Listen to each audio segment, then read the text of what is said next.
Hey, congratulations on this. This right here I feel like that I'm witnessing something that is going to be absolutely legendary because the kids are excited about going to school. This is so positive. Kindergarten the musical. Woohoo! Where did the idea come from? Because, I mean, when I went to kindergarten way back in the 1960s, I, too, was just like these guys. I would want to sing all the time. I was so in love with being in school, and my teachers were just amazing.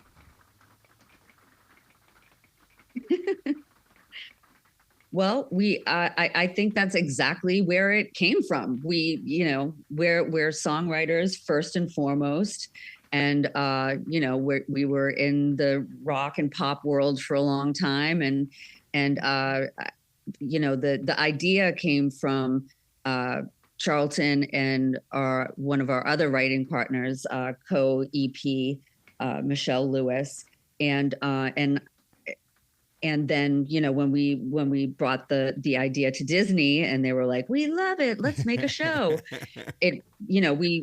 The Berti, Radish, and Rose, our lead characters, are really just avatars for ourselves, if we're being honest. They're the feelings that you have as a 5-year-old. It turns out they don't really change that much as you get older. So it's not really that hard to write from the headspace of a 5-year-old because I'm kind of still there. Yeah. It's liberating, if anything. You don't have to pretend. Yeah. Right. You can just be your raw self. Yeah. As a writer, it's kind of a dream scenario. That's what makes it so special, because one of the things that I caught up on right away, only because I have little ones in our neighborhood, is the camaraderie with the friendships. I love seeing kids play, explore, and just do things together.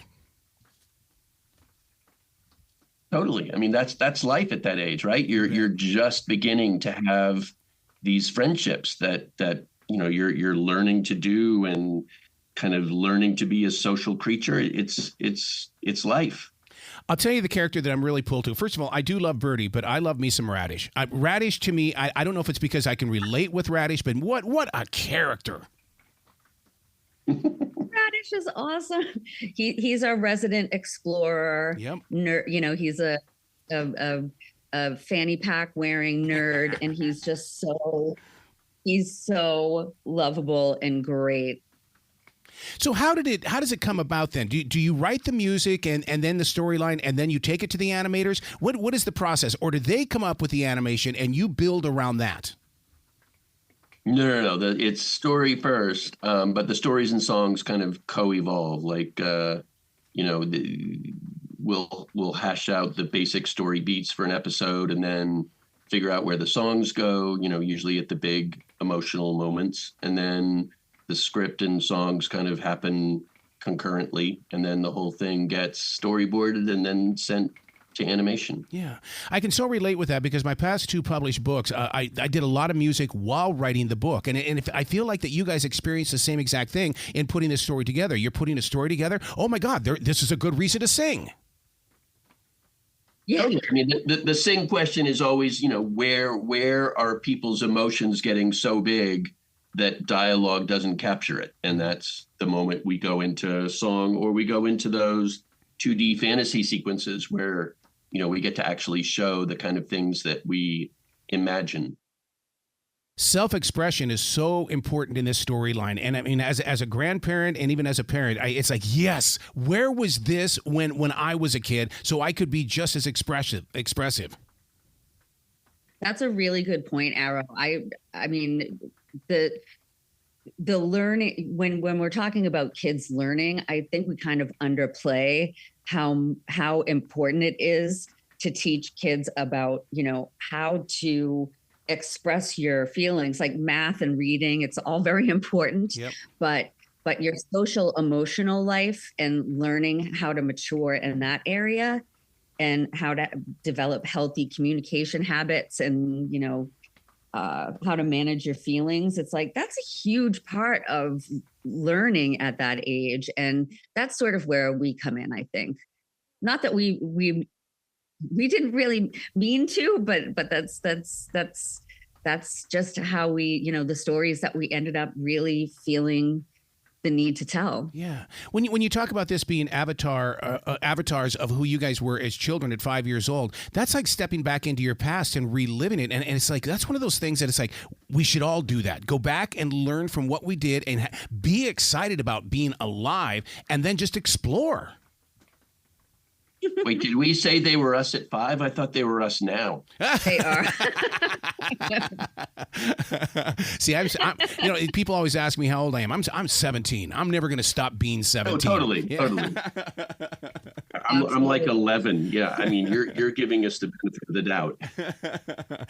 Choosing the Broadway style of music. I mean, because we are in a generation of sound right now where we want the dancing, we want the songs, we want all of that, and it just allows us to find entertainment even as adults. And I think adults are going to fall in love with this show as well. We hope so. Yeah. Where does it go from the merchandising? Is that, I mean, because I mean, you got to be sitting there thinking, man, we can get merch out of this like you wouldn't believe, because there are people all over, young and older people, that want a T-shirt with radish on it, or they want it with rose on it, and toys. Oh my God. I mean, that is all up to Disney and not up to us. But if it was up to us, there would be so much stuff. It would be so much. But the thing is that there would be like bedazzled backpacks and like platform sneakers and like many, many different kinds of.